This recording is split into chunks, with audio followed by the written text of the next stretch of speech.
Je lis du livre de Daniel, chapitre 2, au verset 26 et qui suit. Le roi prit la parole et dit à Daniel, qu'on nommait Belshazzar, es-tu capable de me faire connaître le songe que j'ai eu et son explication? Prions. Notre Seigneur et notre Dieu. Quel moment solennel.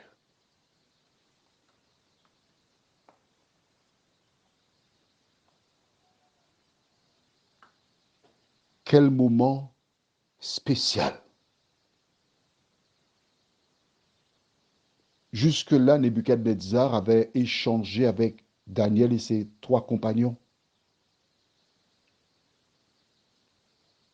Dans cet échange, il les trouva 10 fois supérieurs aux autres. Tu étais en train de lui parler. Alors que maintenant, nous continuerons à approfondir cette référence. Merci de nous éclairer. Que ton esprit nous dirige au nom de Jésus. Amen. As-tu noté que lors de la rencontre avec Daniel et ses compagnons, que le roi les avait trouvés 10 fois supérieurs aux autres? Te rappelles-tu de cela? Bon, d'accord. On va retourner dans Daniel, chapitre 1er. Daniel 1. Donc, comme tu as la Bible en main, c'est facile. Et nous lisons le verset 19. Le roi s'entretint avec eux et, parmi tous ces jeunes gens, il ne s'en trouva aucun comme Daniel, Anania, Michaël et Azaria. Ils furent donc admis au service du roi. Sur tous les objets qui réclamaient de la sagesse et de l'intelligence, et sur lesquels le roi les interrogeait, il les trouvait 10 fois supérieurs à tous les magiciens et astrologues qui étaient dans tout son royaume. Nous nous arrêtons ici et nous revenons donc dans Daniel 2, verset 26. À partir de ce moment, Dieu parlait à Nebuchadnezzar. Dieu avait attiré son attention sur ces jeunes gens. Dieu lui avait montré qu'ils étaient spéciaux, qu'ils n'étaient pas n'importe qui. La question que je pose à Nebuchadnezzar est la suivante. Mais Nebuchadnezzar, ces jeunes gens étaient là.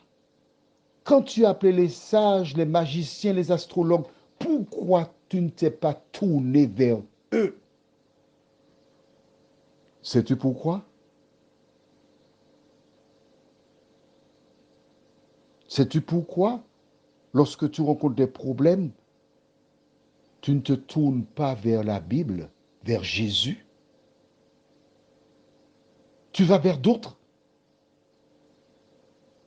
Tu perds du temps, mais c'est ce que fit Nebuchadnezzar.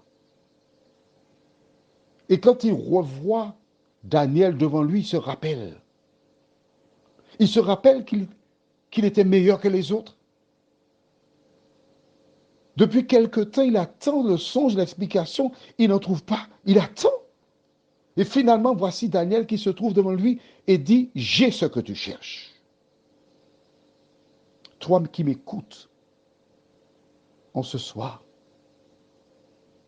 tu as bourlingué, tu t'es vautré, tu as été par moi et par vous.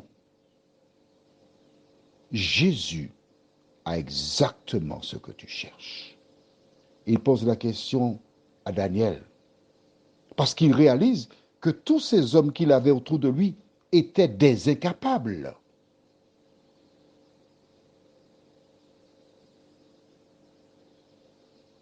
Es-tu capable, toi, Daniel, de me faire connaître le songe? Prions. Notre Seigneur et notre Dieu,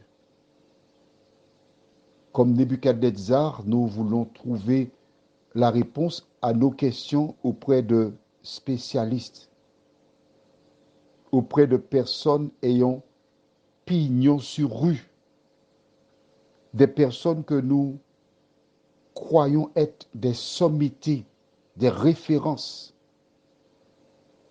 Mais cette histoire nous indique que souvent ceux qui ont pignon sur rue sont des incapables.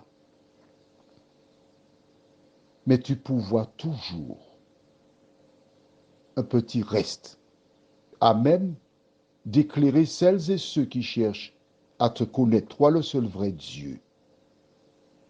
Seigneur, à travers l'attitude de Nebuchadnezzar, nous nous reconnaissons.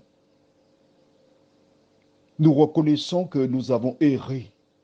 Nous reconnaissons que nous avons mis de côté ta parole. Nous avons privilégié la société, les nantis, les vedettes, les dieux de ce monde. Mais humblement, Seigneur, nous te demandons de nous aider à détourner nos regards de tout ce qui brille et de river nos yeux sur l'étoile du matin, Jésus de Nazareth.